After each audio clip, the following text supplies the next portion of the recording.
Hey everybody, it's Reed Comics 81 and I am back with another video. I have not been doing a whole lot of hunting lately. In fact, over the past month or so, I think I've only picked up 2 books, and neither one of those are like anything to get excited about. So I haven't had any books to make a haul video. I have been trying to find books, but it just seems like everywhere I go, either the prices are way too high or the condition just, isn't what I'm looking for.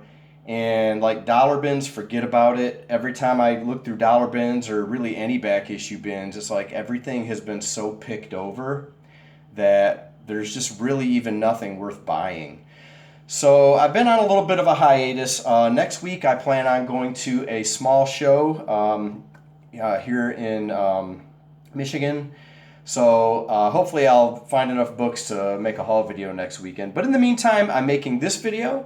This is my top 10 Conan comic books in my collection.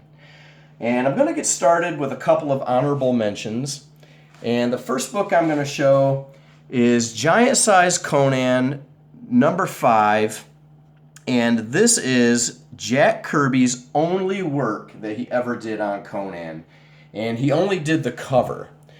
So I think this is a beautiful cover, and it's unfortunate that Kirby didn't do more work on Conan, but I certainly am glad that he did this one book, and I love having this book in my collection.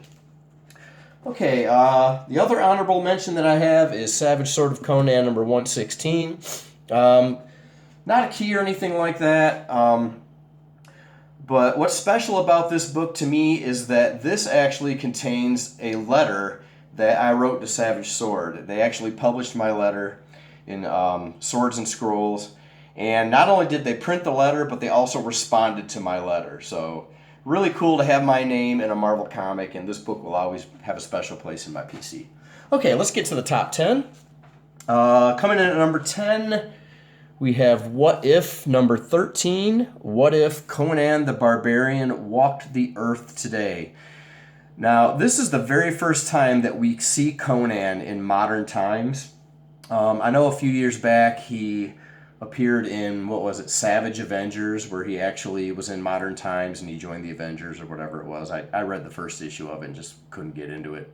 But yeah, this is the first time we actually see Conan interacting with people on modern day Earth. Pretty cool story, excellent art, good book to have. Okay, let's go ahead and get to number 9. And number 9 is Conan the Barbarian number 23. And this is the first appearance of Red Sonja. High grade copy. Not sure what this book goes for. I know it got really hot there for a minute.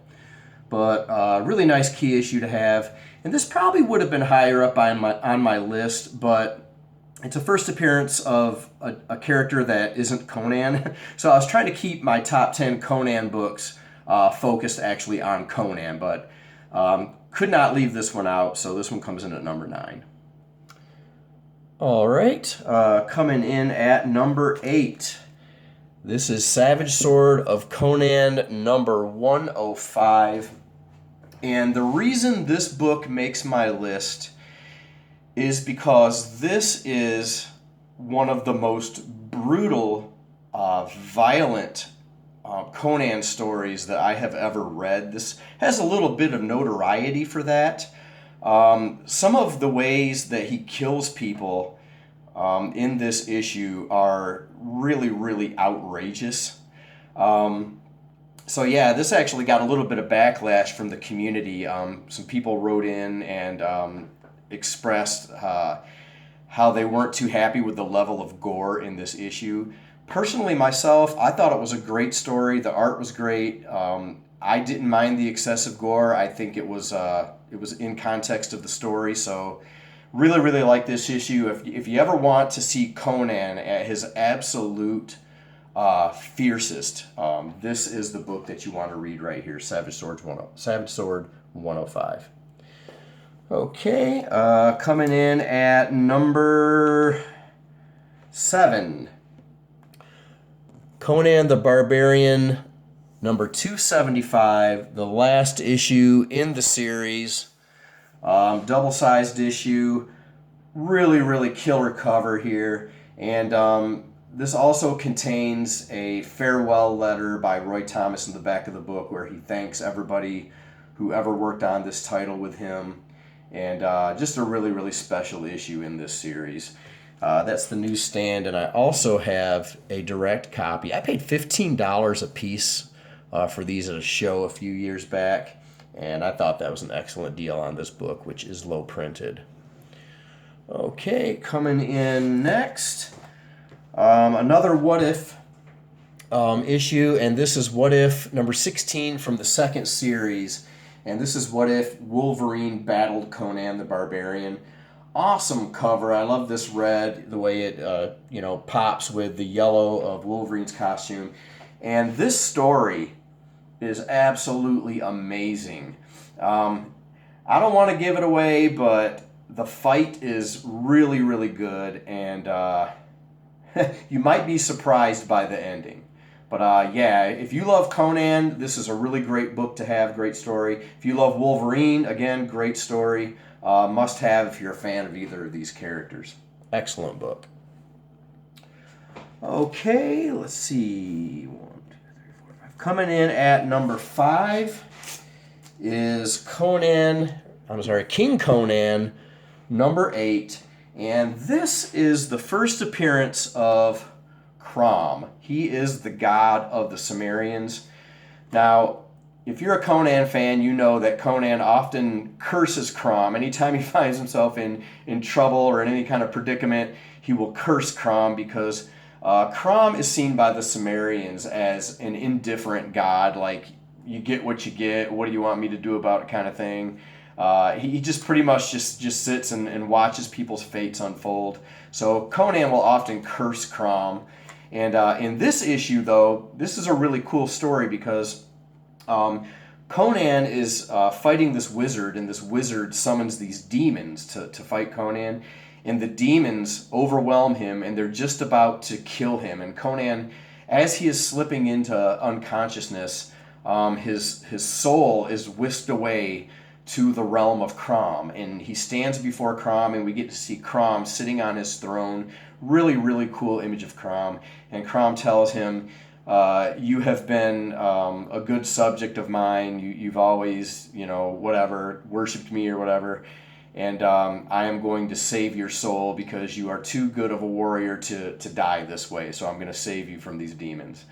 And so he does that. And it's just a really cool story, and it's cool to finally get to see Crom. Okay, coming up next, here's another book that I don't know if I've ever seen anybody show this book. Not really a key or anything, but another very unique story.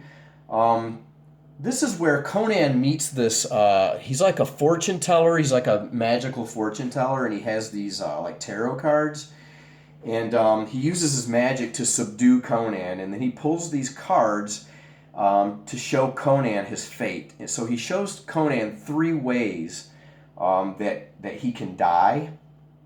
And it's just really cool because if you're a longtime Conan reader, then you know that Conan has had many close calls, fighting monsters and wizards and demons and whatnot.